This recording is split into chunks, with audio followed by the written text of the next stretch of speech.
El ungido hizo la parte milagrosa porque él extendió su mano, puso un palo y dice la Biblia que flotó el hierro, se rompió toda la física. Eliseo pudo haber tomado él mismo el hierro y armado el hacha. Pero ¿qué le dice Eliseo? Sácala tú. Dios va a hacer lo sobrenatural, Dios va a hacer lo milagroso, pero a ti te toca volver a meter las manos en el agua. A ti te toca volver a servir. A ti te toca volver a ser. Dios trabaja en equipo contigo. Él te va a devolver la unción. Él va a reactivar tu ministerio. Él va a reactivar tu palabra. Pero tú te tienes que poner en acción. Tú tienes que extender la mano y sacarla.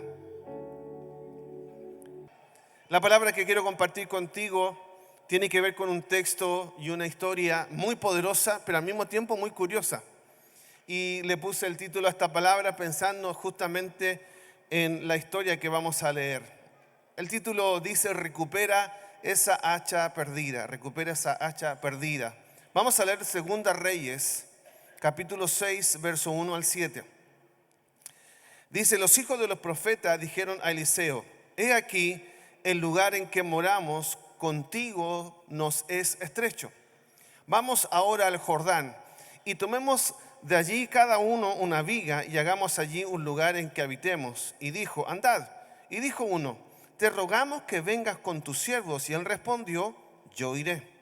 Se fue pues con ellos, y cuando llegaron al Jordán, cortaron la madera, y aconteció que mientras uno derribaba un árbol, se le cayó el hacha en el agua, y gritó diciendo: ah, Señor mío, era prestada. El varón de Dios preguntó: ¿dónde cayó? Y él le mostró el lugar. Entonces cortó él un palo y lo echó allí e hizo flotar el hierro, y dijo: tómalo. Él extendió la mano y lo tomó. Entonces recuerde, la palabra es: recupera esa hacha perdida. Ahora usted le va a regalar ese título al que tenga cerca, si se anima, y se va a dar vuelta para la izquierda, para la derecha, para atrás, le va a decir: recupera esa hacha perdida. Dígaselo, vamos, anímese.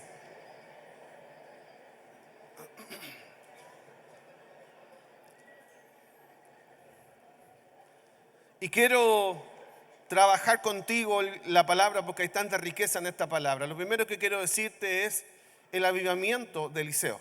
Estamos hablando del profeta luego de Elías. ¿Por qué digo esto? Si recordamos la lectura, en el primer versículo decía que los hijos del profeta dijeron que el lugar era estrecho. A ver, Eliseo era el profeta que venía luego de Elías, pero además era el profeta no solo de la unción, sino que de la doble unción. O sea, sobre él se había desatado un poder extraordinario. Y por consecuencia de ese poder extraordinario vino todo un mover, vino, digamos, un avivamiento. Es la razón de por qué se multiplicaron los profetas en esta escuela, como la escuela de profetas, como quien dijera, los discípulos se multiplicaron, y ya no era solo Eliseo, sino que habían varios profetas jóvenes, discípulos, aprendices, que habían comenzado a ejercer el ministerio. Es decir, había todo un mover de Dios, un avivamiento que significó que vinieran muchos a sumarse al mover que estaba pasando allí. Ahora, lo interesante es que el profeta Eliseo, que era como el más grande, el mayor en este caso, no dio la orden, porque ¿qué dijeron? Se nos hizo pequeño el lugar. Y yo quiero hablarte proféticamente. Llegará el momento de que nuestras generaciones nos dirán: pastor, se nos hizo pequeño el auditorio, tenemos que ir a construir casa nueva. Yo lo estoy creyendo, no sé si alguien lo cree conmigo, pero llegará el momento que nuestras generaciones nos dirán: el lugar se hizo pequeño, vamos a construir uno más grande. Eso dijeron los hijos del profeta, hijos espirituales. Esto dijeron los profetas más jóvenes. Y Eliseo dijo: está bien, vayan. Y ellos dijeron: vamos a ir a buscar un lugar. y vamos a construir un lugar más grande donde alcancemos todos, porque estaban reapretados en el lugar y no alcanzaban bien. Ahora, lo curioso es que la orden o la iniciativa no sale de Eliseo, en este caso de quien era el maestro o de quien ya tenía el oficio y el reconocimiento, sino que sale de labios de la generación que viene, de los más jóvenes, de los aprendices. Pero Eliseo, como buen maestro, el profeta, dejó que ellos tuvieran la iniciativa porque necesitaban aprender también. A mí me hace pensar en Jesús cuando estaba con la multitud que no había comido, que ya había llegado casi que la noche y se presenta un problema. El problema aquí era de espacio, no cabían más, eran muchos. El problema en Jesús con la multitud, ¿cuál fue? No había comida, no habían comido en todo el día, no había nada para alimentarse y ya era tarde. Entonces Jesús les traslada el problema a sus aprendices, les traslada el problema a los discípulos y les dice: ustedes denle de comer. Acá Eliseo hace lo mismo, dijo: ok, resuélvalo ustedes. Y ellos entonces toman la iniciativa y él, como buen maestro, dejó que pudieran hacer lo que ellos estaban creyendo, porque tenían que desarrollar sus propias experiencias. Segundo punto interesante, le dice: vamos al Jordán.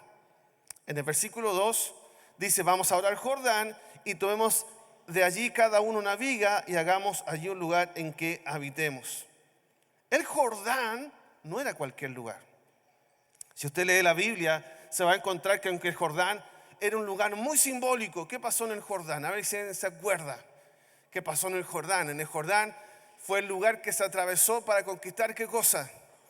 La tierra prometida. En el Jordán, ¿quién se bautizó? Entonces el Jordán era muy simbólico porque simbolizaba transición, simbolizaba bautismo, porque finalmente fue bautismo lo de Israel cuando pasa por allí y entra en lo que era la tierra prometida, tal como Jesús pasó por allí antes de comenzar su ministerio público. Entonces es un bautismo, es una transición, es un proceso para llegar y acceder a la nueva temporada. No por nada ellos fueron allí, porque entendían que venía una nueva temporada, que ellos eran protagonistas de esa nueva temporada. Me refiero a la generación de los hijos del profeta, de estos discípulos, de estos aprendices. Ahora, lo interesante es que ellos no tenían madera. En ese tiempo se construía con madera. No tenían madera, no contaban con los recursos técnicos, no había por lo tanto madera procesada. Y entonces ellos tuvieron que trabajar. Diga conmigo, trabajar. Ellos tuvieron que trabajar. No había madera.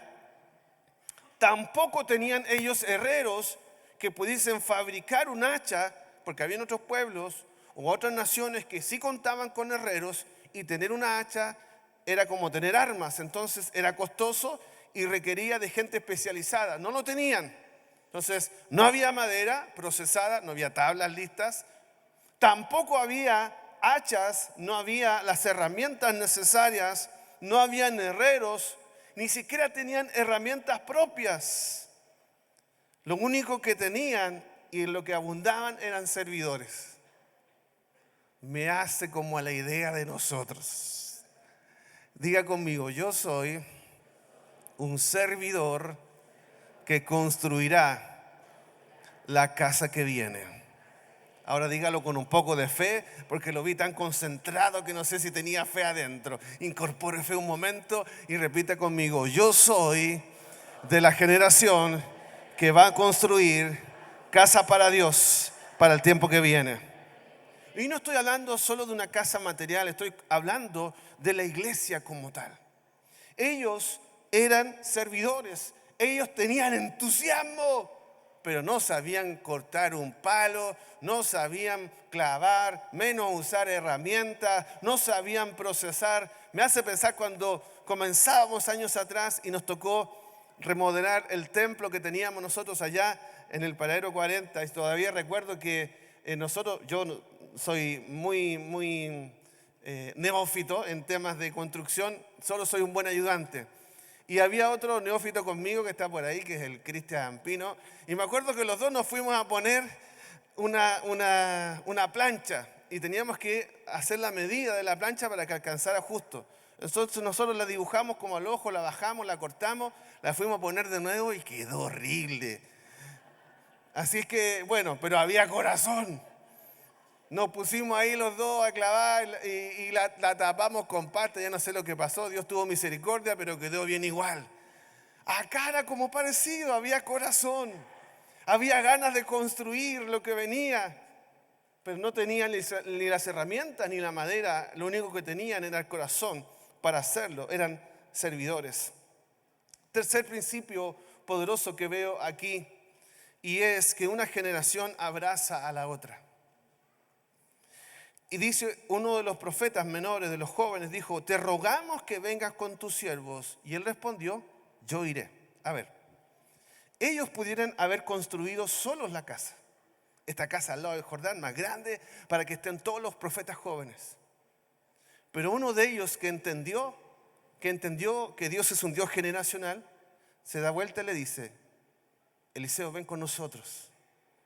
Te necesitamos. Ahora, no solo en eso yo veo que Dios es un Dios generacional, sino que también veo que este hombre tenía revelación. Porque iba a llegar algún momento de conflicto, iba a llegar algún momento, imagínense, esto es como el Gran Hermano o los reality, yo no veo, pero ni sé ni cómo se llama el que está ahora. De verdad no me gusta, pero me imagino que de tanto convivir juntos, ¿qué empieza a pasar? Conflictos, peleas, roces. No, que las cosas se hacen así, no, es que yo hago así el sonido, no, es que yo lo hago así, me gustan las luces para adelante, no me gustan para atrás. Y comienza en ese afán de querer hacer los roces normales. Y cuando eso sucede, necesitamos voz de sabiduría. Voz de sabiduría. Entonces que yo creo que se le reveló un poco, dijo: no nos conviene esto, miró para el lado y dijo: va el Pedro, va el Juan, a ver, va el S, va el Miguel, va el Paul, va el Pedro, necesitamos al pastor Marcel. Porque a lo mejor él va a poder ayudarnos, ya que los tengo adelante, los pongo de ejemplo. Él va a poder ayudarnos si algo no sabemos cómo resolver. En este caso, porque reconocía la revelación que tenía Eliseo, la sabiduría que portaba. Entonces, muchachos, generación que viene, aún la gente nueva que está comenzando, tienes que entender que siempre tendrás que recurrir y tener nexo con quién es el hombre de Dios, con tu mentor. Ellos entendían que la unción habitaba en Eliseo. Y no solo la unción, sino que la doble unción. Pero él además tuvo la paciencia de acompañar a la siguiente generación. Y aquí le hablo entonces a los que nos toca ser mentores, hablo a los pastores y le hablo a los líderes. Hay que tener paciencia para mentorear a la siguiente generación. Hay que tener corazón para acompañar al nuevo, al que se equivoca, al inmaduro, al que es complicado. Hay que armarse de repente uno quiere como bendecirlo con las manos así, aplicando un poco de fuerza en el cuello, como para que aprendan. Diga conmigo: paciencia.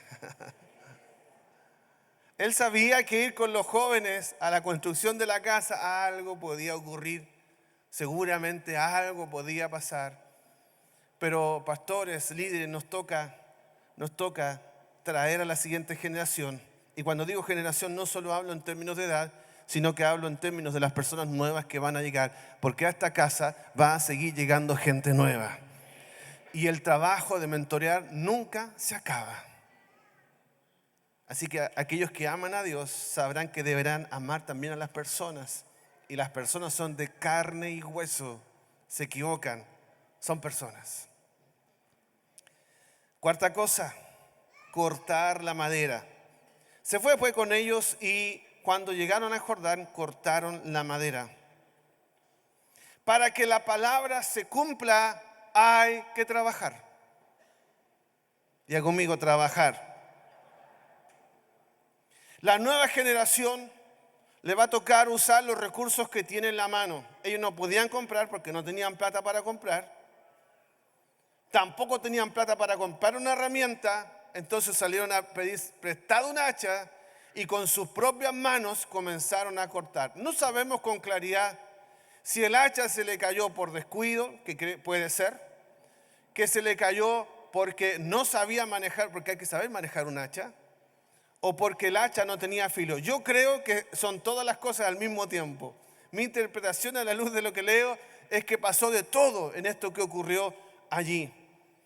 Pero aquí, ojo, porque hay quienes están esperando tener más cosas en sus manos para ponerse a trabajar. Para ver el cumplimiento de la palabra sobre su vida, esperan que ocurra un milagro económico, esperan que llegue un socio capitalista, están esperando que Dios les responda a la oración que tienen de hace 3 años, pero resulta que a la espera no están haciendo nada. Ustedes tienen que trabajar ahora. Trabajar ahora con lo que tiene. ¿Sabe? Dios me golpeó con algo en este viaje. Y Dios me dijo lo siguiente: no tienes que orar más por la cosecha.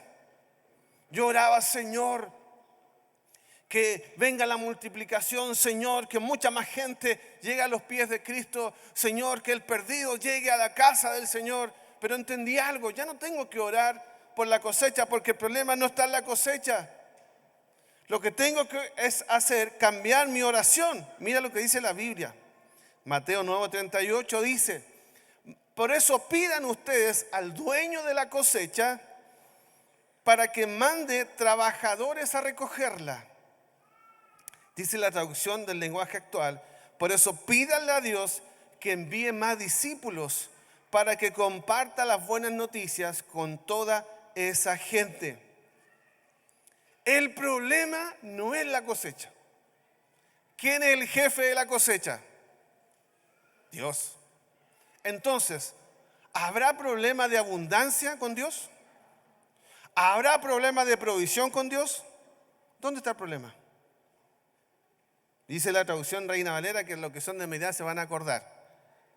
La mies es mucha, más los obreros flojos, no, pocos. Por lo tanto, oren al Señor de la mies para que envíe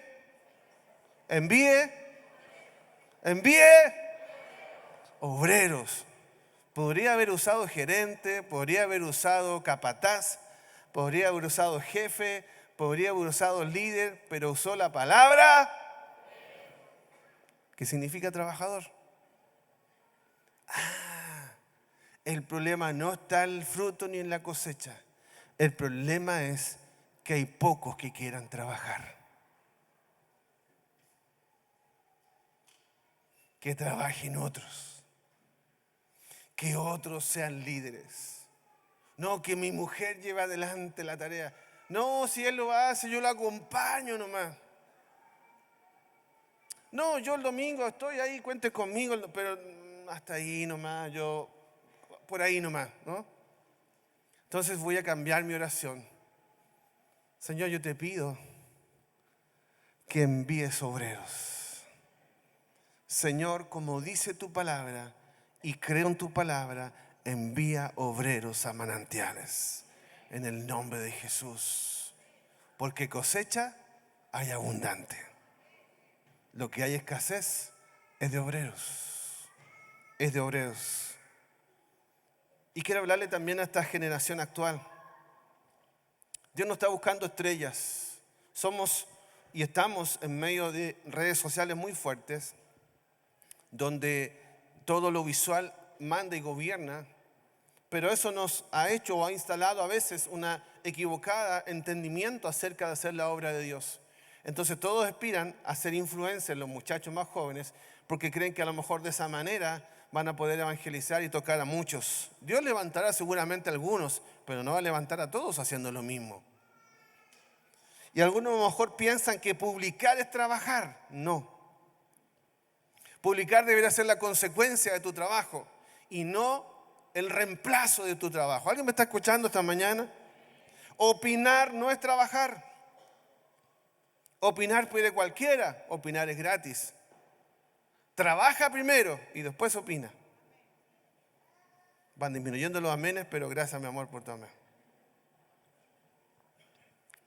Y le digo con amor, esto no solo jóvenes, sino que incluso a mi generación.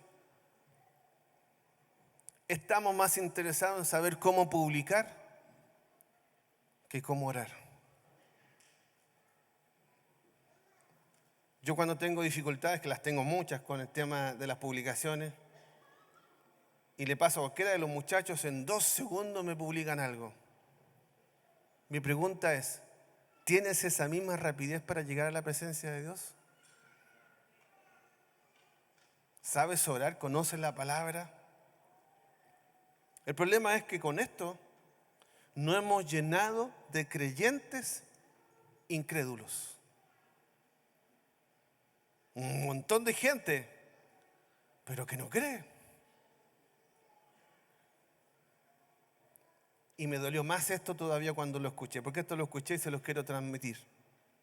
Esta generación está creyendo más en los algoritmos que predicen lo que va a ocurrir que en lo que Dios dice en su palabra. Para quien no lo sabe, algoritmo es un programa con el que se estudian las conductas, se mete a un sistema de tal manera que ellos pueden predecir lo que va a ocurrir. Esto se usa para los estudios de mercado, esto se usa incluso para el tema de enfermedades, lo que me parece bien, pero incluso se aplica y se ha llegado a aplicar para ver cómo tú puedes solucionar las cosas. Escúchame, un algoritmo nunca le va a ganar a la palabra de Dios.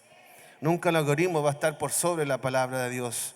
Si quieres ver la gloria de Dios, corta la madera. Si quieres construir la casa para la generación que Dios va a amar en este avivamiento que viene, corta la madera. Trabaja por lo que viene. Trabaja por lo que viene.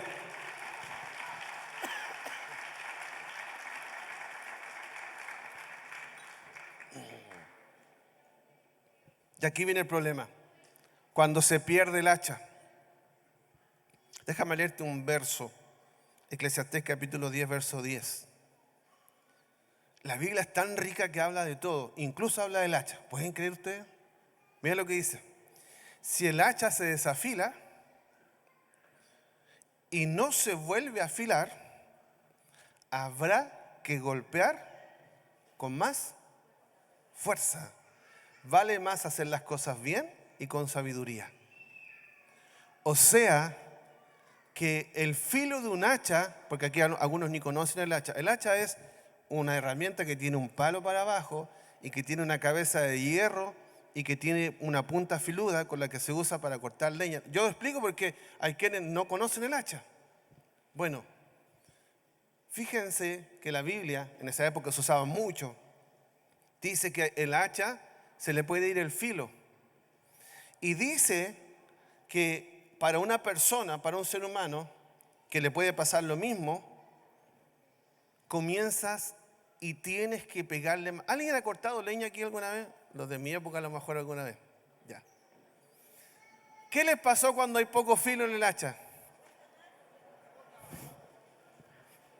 Uno prácticamente que ya está violentando la madera porque no te parte al primer toque.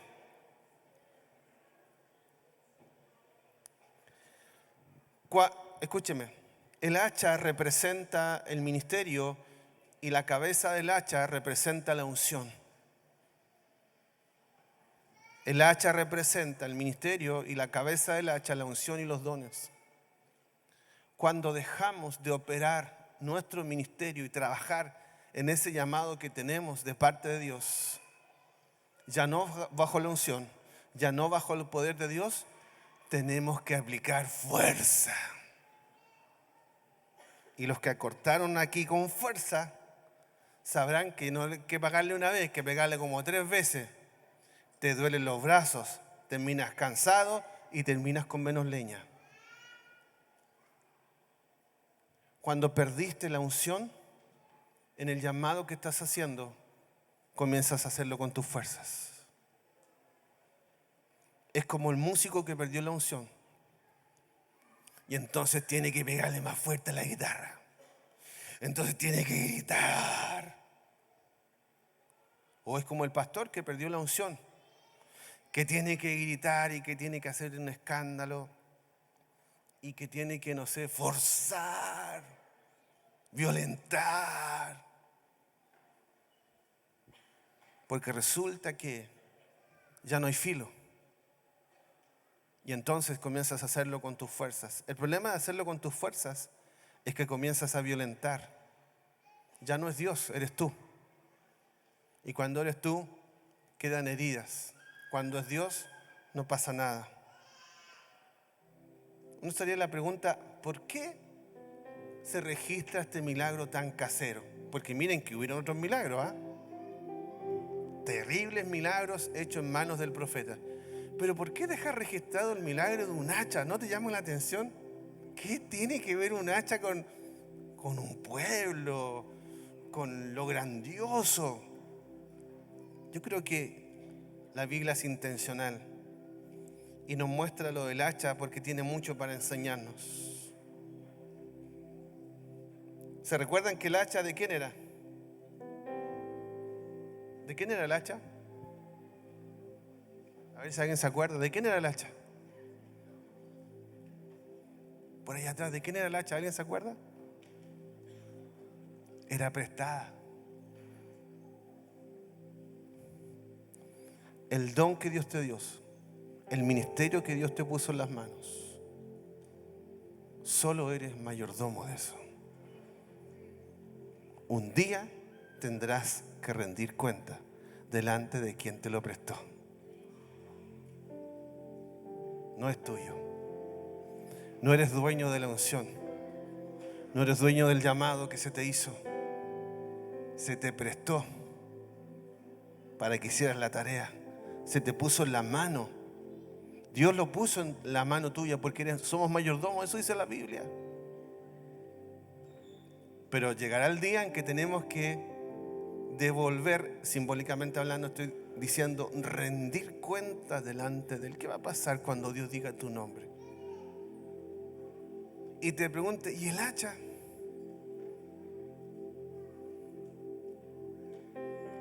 Me hago otra pregunta, ¿por qué se pierde el ministerio? ¿Por qué se pierde el hacha? A mí me parece que se pierde porque uno se desenfoca en otras cosas y no en servir a Dios. Se pierde el ministerio por desinterés. Es triste perder el hacha. Hay quienes hoy, esta mañana, han perdido el hacha. Y lo que es más grave, algunos han perdido el filo, que es la unción. ¿Sabe cómo se afila? Ahora aquí, esta parte yo la manejo un poquito más porque como me gusta el asado, tengo un buen cuchillo. Y para afilar los buenos cuchillos existe una piedra. Y uno tiene que pasar el filo por esa piedra. No tenía aquí una piedra, sino te la traigo. Imagínense un hacha. Existe algo que es más mecánico, pero el principio es el mismo, porque lo que hace fricción es una piedra. La única manera de mantener la unción y los dones es que tú siempre vuelvas a la piedra, a la roca que es Cristo. Cuando tú vuelves a la piedra, a la roca que es Cristo, permanentemente vuelves a Él, tu hacha estará siempre afilada. ¿Sabe por qué se pierde el filo de un hacha o de una herramienta? Por falta de uso, ¿sabía o no? No hay peor cosa que el desuso.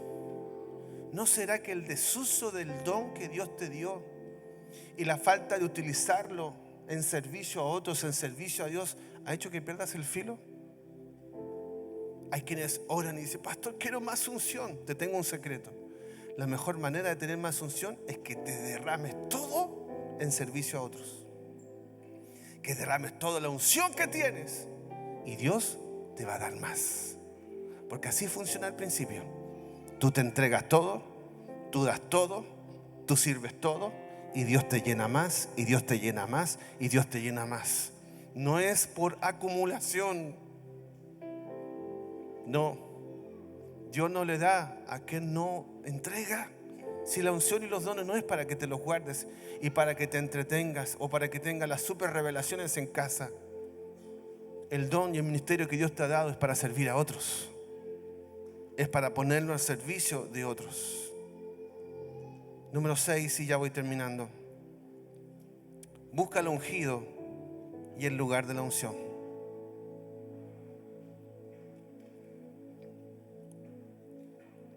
Y aconteció que mientras uno derribaba un árbol, se le cayó el hacha en el agua.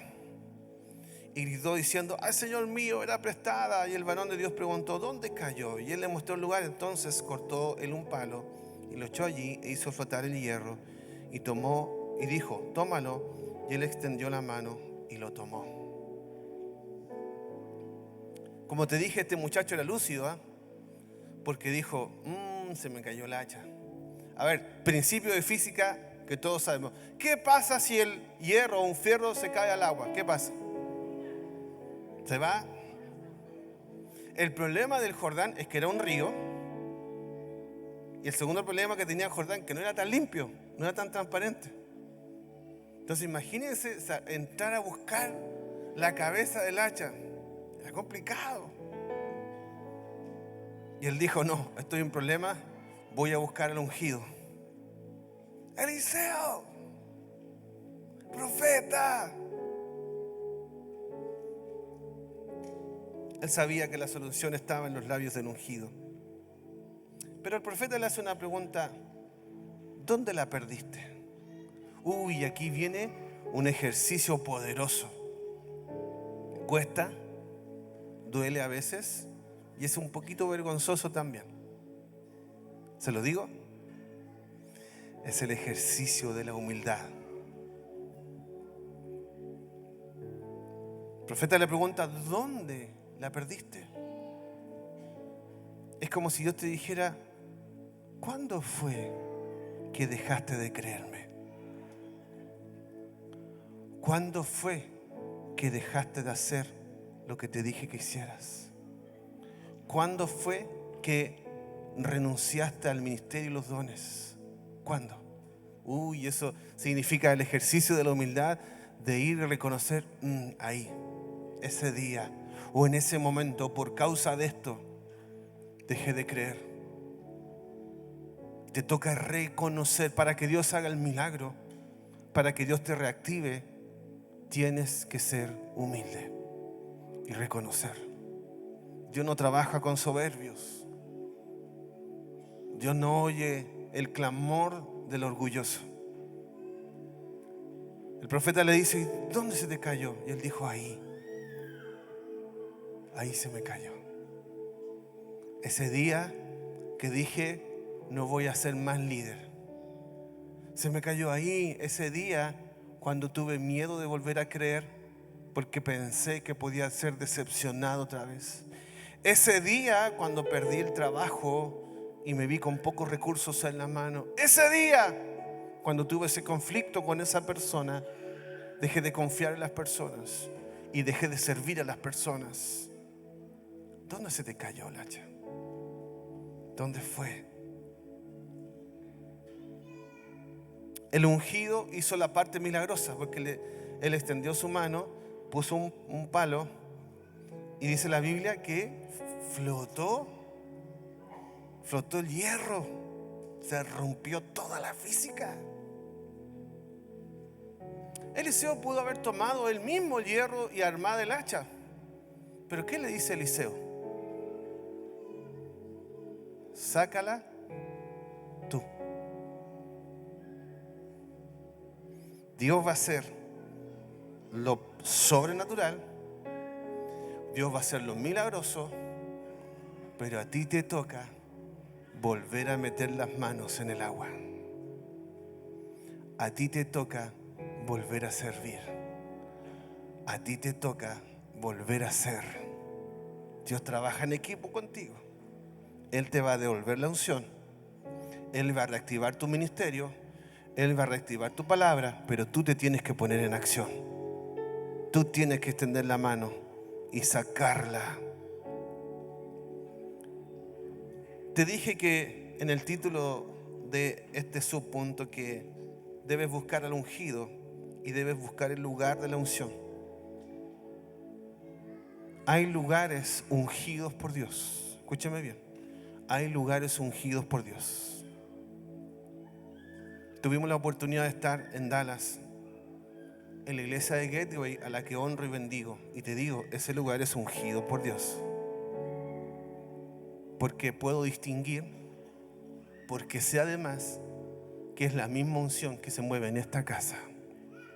Este es un lugar ungido por Dios. Por eso que no da lo mismo no venir. Por eso que no da lo mismo no estar. Porque este es el lugar de la unción. Por eso que no daba lo mismo el lugar que escogieran. Tenían que escoger un lugar de unción al lado del Jordán. No da lo mismo no estar, no da lo mismo no ser parte. Pero te dije que debes buscar el lugar de la unción. Y el lugar de la unción para nosotros en Manantiales es este auditorio. Y te dije, debes buscar al ungido. ¿Tú sabías que la unción, el verbo ungir, entre las acepciones que tiene en su original, significa frotar? Espera un poquito, Yanina. Entonces frotar es como un poquito esto, lo voy a hacer con respeto. Entonces por un momento yo voy a pensar que ella es la ungida de Dios. Y el concepto unción, ungir, si yo estoy al lado del hombre o la mujer de Dios, significa que la unción que él tiene o ella tiene se traspasa a mi vida por solo estar. Camina un poquito, Yanina. Si tú caminas y yo voy a tu lado, todo lo que tú estás fluyendo y lo que está pasando contigo se traspasa a mí.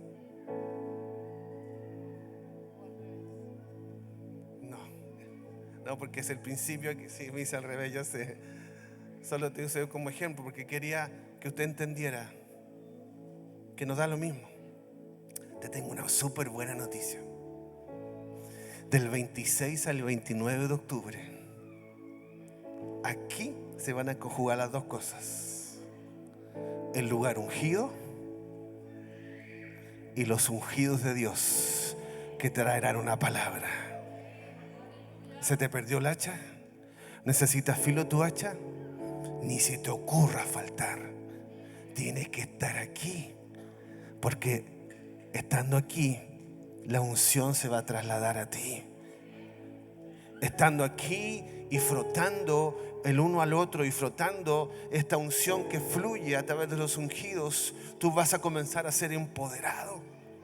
No se trata de una actividad, no se trata de otra organización más, no, se trata de un momento de Dios. Por eso, santa convocatoria. Usted entiende por qué Dios es intencional en todo lo que hace. Dios pudo haber sido individual para todos. Cada uno tiene a Dios y cada uno vive en su vida y en su casa lo que quiera. Entonces, el Basti puede tener a Dios y Dios va a estar con el Basti y el Basti no necesita a nadie más. Como le puede pasar por ahí hasta la Cari, y que Cari vive en su casa, muy lejos del Basti. Como ella tiene a Dios, con Dios está bien y suficiente y basta. Pero resulta que la unción no opera de esa manera. La Biblia dejó establecido, y Dios intencionalmente estableció, que tendríamos que ser parte de un cuerpo. Y en ese cuerpo es donde fluye esta unción. Y en ese cuerpo y en el estar juntos es donde tú vas a ser empoderado. Por eso tantas fiestas religiosas que Dios le puso a Israel en la antigüedad. Y tenían que ir, tenían que viajar, ir con sus hijos, preparar comida, viajar a larga distancia para estar en estas fiestas solemnes. Manantiales tiene una fiesta solemne. Manantiales tiene una santa convocatoria. Y en ese día y en esos días no hay otra cosa en tu agenda para Dios que no sea estar con Él aquí, en el lugar de la unción y al lado de los ungidos de Dios. Póngase de pie. Pastor, usted está hablando de que hay que estar al lado de un hombre que se equivoca. Sí. Josué, ¿al lado de quién estuvo? Y por eso él conquistó la tierra prometida. Eliseo, ¿al lado de quién estuvo? Y por eso tuvo la doble unción. ¿Alguien está entendiendo lo que le digo? Esto se trata de algo espiritual. Este es el tiempo. Este es el tiempo. Necesitas recuperar tu hacha. Necesitas recuperar esa unción, ese ministerio. Dios lo quiere hacer contigo. Vamos a cerrar nuestros ojos. Padre, en el nombre de Jesús, yo quiero orar por cada uno de aquellos que sirve a otros y que hace tu obra, Señor, que por alguna razón fue perdiendo el filo del hacha o sencillamente perdió el hacha. Y hoy el Señor te pregunta, ¿dónde fue? ¿Dónde fue? ¿Dónde fue? Y yo te quiero invitar ahora a que tú hagas el acto natural, porque Dios va a hacer el sobrenatural. Que vengas aquí. Si perdiste la unción, los dones, o si necesitas ser más efectivo en lo que estás haciendo, que entiendes que Dios quiere seguir trabajando contigo. Esto no se trata de pecado. Esto se trata de ser lo que Dios te llamó a ser. Abre este altar para los pastores, para los líderes, para todo aquel que quiera venir, porque vamos a orar ahora, mientras suena la adoración. Y si usted entiende que debe mostrarle a Dios que algo se perdió en el camino, que algo te pasó en el camino, que no es como era antes, que tú quieres volver a ese fuego, que quieres volver a lo que Dios hizo contigo, va a venir adelante. Vamos a orar, vamos a cantar en su nombre.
Un par de minutos y le diga: Señor, yo creo que por esta decisión, por esto que dije o por esto que hice, perdí, algo perdí. Dígaselo, vamos, tómese un par de minutos. Tú dile: Señor, esto me pasó, tuve esta experiencia difícil, tuve esta pérdida, no sé. Tómate el momento y hazlo.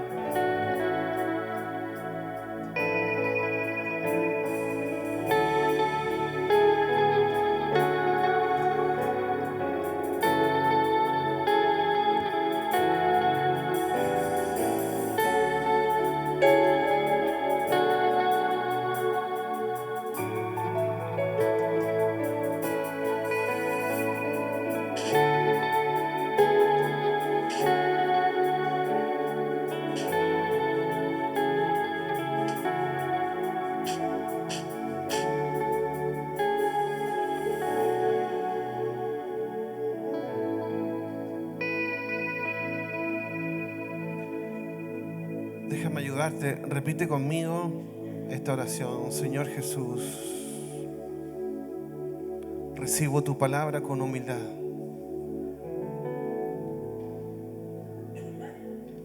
Te pido perdón si descuidé el ministerio. Te pido perdón si lo perdí, si dejé de usar los dones que me diste, si guardé la unción,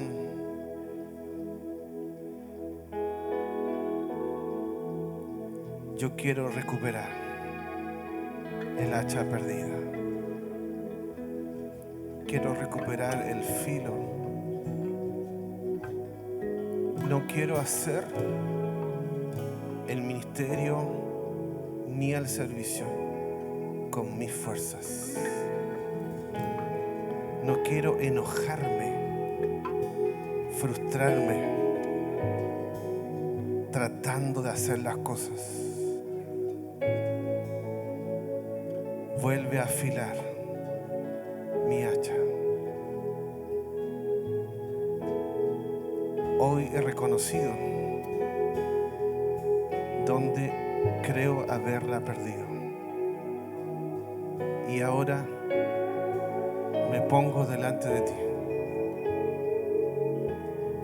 para que tú saques